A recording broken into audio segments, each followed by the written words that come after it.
I grew up in a wooded area of Illinois, on a dead-end street over 10 miles away from the nearest town. There were 7 other houses in the area, separated by at least 2.5 acres of trees and bushes. A strange fact about this particular location is that there aren't many bears or other large mammals in this region. I suppose it's because there wouldn't be much food supply for them around here. This is the kind of place where, if you didn't live here, you were likely lost. When I was in my early teens, I had a good friend who was a few years older than me, who lived next door. His name was Terry. Terry was allowed to go out with his friends much later than I was, and he would sometimes cut through my yard after getting home late and throw rocks near my bedroom window to get my attention. My bed was right next to the window, and I would open it and we would chat for a while. My bedroom was on the 2nd story of my house, and it faced our backyard, and I could see Terry's house from my window and the walking path that led to his driveway. I would often know if he was home or not. If the light was left on over his side entrance, he would be out somewhere. If it was off, he was likely home. One night, during the summer, when my window was open, I heard a car in his driveway dropping him off. It was probably around midnight. I heard Terry getting out of the car and was chatting with his friends. After a short while, the car pulls away, and I poke my head out and whisper shouted to Terry as loud as I could, without waking my parents. But he didn't respond. He probably couldn't hear me. I then came up with the not-so-brilliant idea to sneak outside and scare him.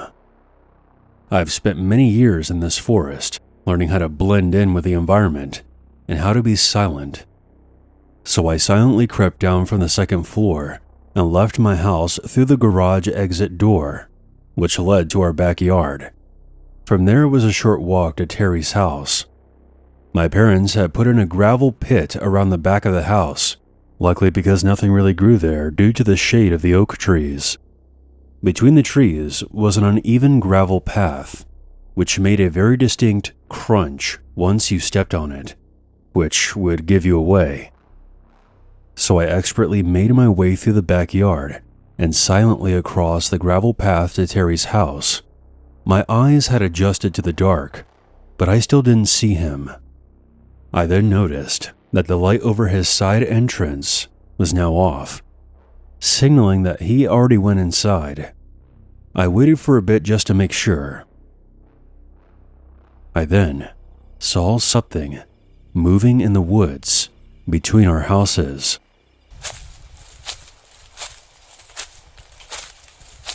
This was odd, because if you didn't stay on the path, there were wild rose bushes and raspberry plants which had thorns and were painful to walk through if you weren't careful. So I was wondering why Terry would be out in the woods. Perhaps he had seen me and wanted to scare me instead. But the dark figure I saw was moving through the woods very slowly and pausing every once in a while. It was coming closer and closer to my position. At this point, I still thought it was Terry, and I hunched down and waited in silence, wondering if I could still startle him. It seemed to be walking slowly and checking every few feet while trying to remain hidden, so I whispered after losing patience, "Terry, is that you?" No one answered, so I quietly tiptoed back to my garage door and went back inside. I guess we had planned to do the same thing to each other, and we just kind of canceled out. I snuck back upstairs to my room. My window was still open, and I could definitely hear someone walking around the forest. I poked my head out again and whispered for Terry, but still got no answer. I then heard something fall, followed by a grunt right below my window. It wasn't loud enough to wake my parents, but definitely loud enough to send a shock of fear through me. I suddenly realized something. Terry was very familiar with the layout of my backyard and the path in the forest like the back of his hand. he wouldn't have tripped and fallen. Whoever was roaming around outside might not have been Terry. This was no longer a fun game of cat and mouse. An unknown person was walking around our backyard, possibly trying to find a way inside. I tried to look outside my window as best I could, but there was a screen on my window to keep bugs out, so I couldn't lean my head out the window to see the wall of our house directly below me.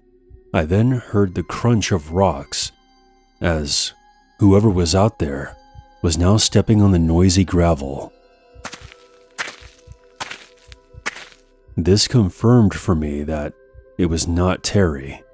At the risk of sounding pedantic, if it was Terry sneaking around out there, he would know how to circumvent the path and not give away his position by stepping on the gravel. He knew that my parents were pretty strict, and his stealth skills were on par with mine.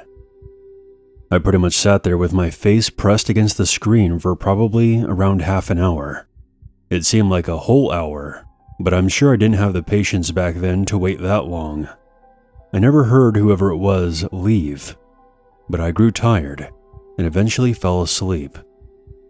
There are a few things I'm certain of. It definitely wasn't Terry. I asked him about it later, and he said he went straight to bed that night. As I mentioned earlier, there aren't many big animals in this area. We only ever had deer pass through here, but they usually didn't come near our houses. What I saw moving around in the forest was definitely a person, not an animal. And I can't think of any good reason that someone would be out there at that time of night, sneaking around in the dark forest.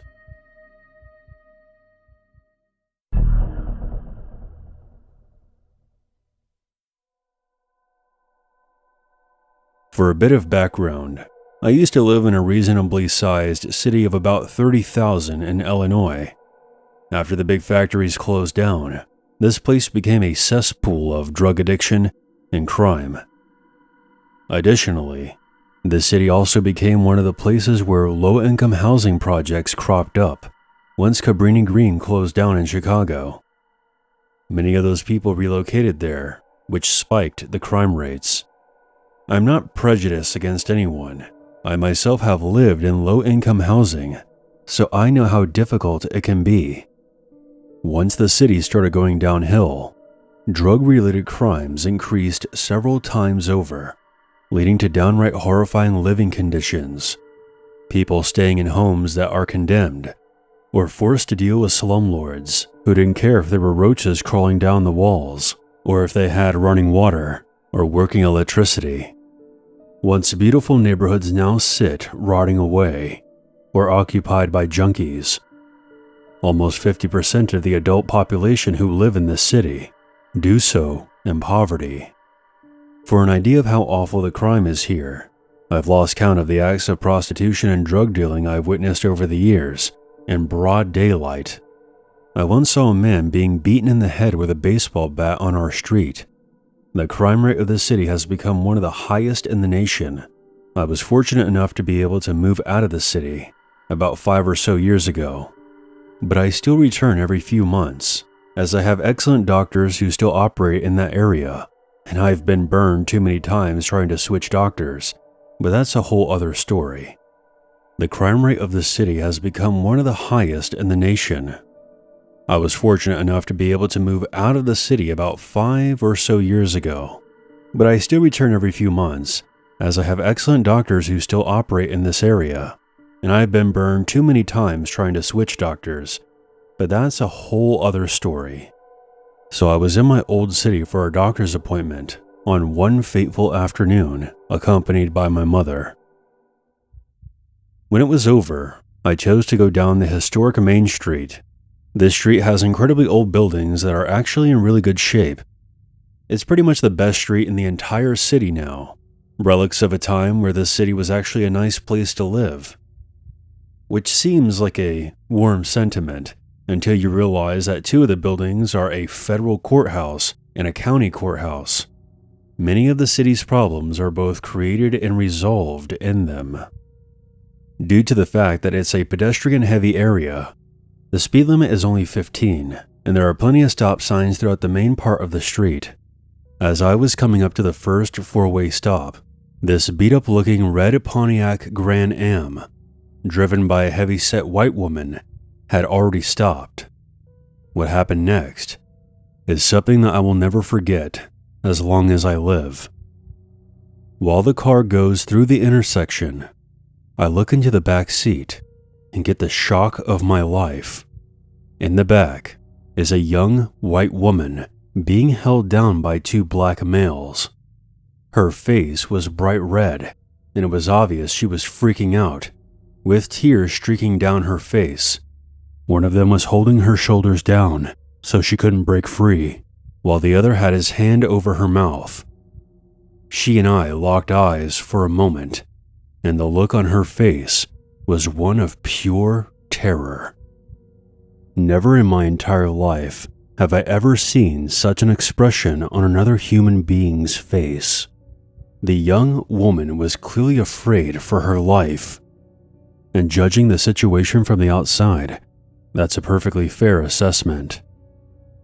If someone is kidnapping you in broad daylight, going incredibly slow down the street, one block from both federal and county courthouses, where there is usually at least one police car around that area, it's pretty damn clear that A, they don't give a damn about being caught, and B, they are probably going to do something incredibly bad to whoever they captured.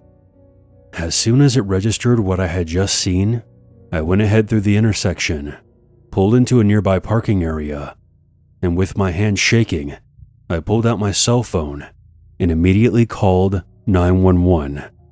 I gave a detailed description of the car, as well as the men in the back seat and the poor woman being held captive. Unfortunately, I was so shaken up by what I saw, I forgot to write down the license plate number of the car. This is something that I still feel guilty about. The dispatch assures me that she'll send patrol cars out that way, and there's now an APB out on that vehicle. Over the following months, I kept checking the local news outlets, hoping that I would see something, anything about what I witnessed, although I was praying that I didn't hear about that young woman I saw being found murdered in a ditch somewhere, or possibly sold into a prostitution ring. However, I heard absolutely nothing regarding the incident, but I'm hoping it's just due to the fact that the police managed to miraculously track down the car and rescued her. But I very much doubt they did. The police around there never pass up an opportunity for good PR. Given the amount of drug-related crime in that area, I suppose that it's possible that she owed a debt and they were determined to collect in one way or another, possibly by forcing her into prostitution. Or maybe it was someone that she knew, like maybe a junkie boyfriend, and she was taken as collateral. Perhaps she was already a prostitute, and those were her pimps, collecting wages by force. Or maybe it was just a plain old kidnapping for ransom. The more I think about this situation, the more it occurs to me that I have a burning hatred for that woman who was driving the car. I understand that the monsters in the back seat are the true villains of this story, but there's just something about the complacency of the driver that just infuriates me. There's a special kind of hell waiting for that bitch who was so willing to betray another woman and take part in her suffering. I wish I had some definitive answers regarding the situation, even if I were to find out the girl didn't make it out alive, if for no other reason than to help get those bastards arrested or testify at their trials. It's still absolutely disgusting to me that shit like this takes place in America. There's no excuse for it.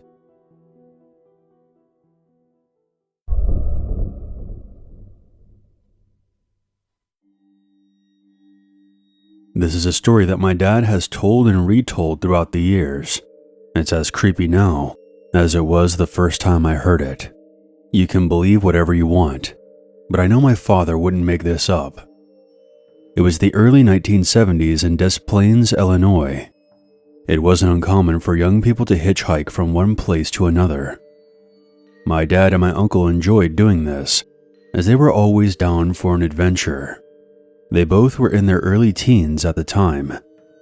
That day, they had just gone fishing. Once they were done, they made their way to a nearby coffee shop parking lot and searched for a ride home.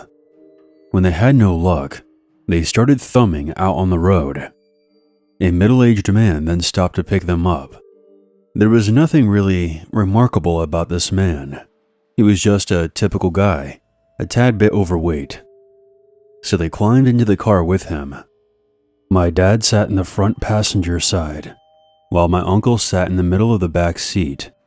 Everything was going fine, until the driver, in mid-conversation, reached his arm towards the back of the car and placed his hand on my uncle's knee.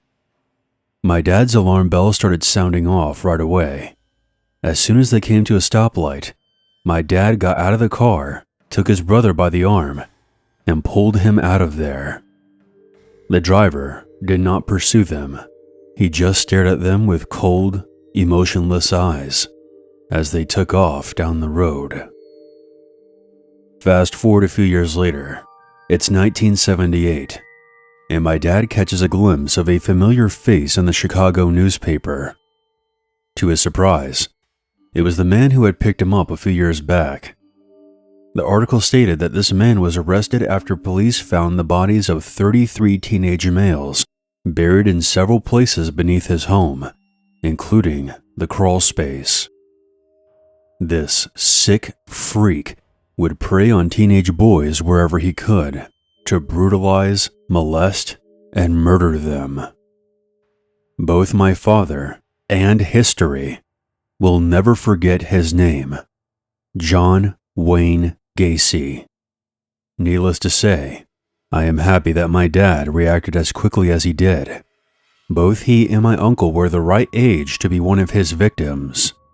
It's scary to think about what could have happened and how I wouldn't be here today if that situation had played out differently.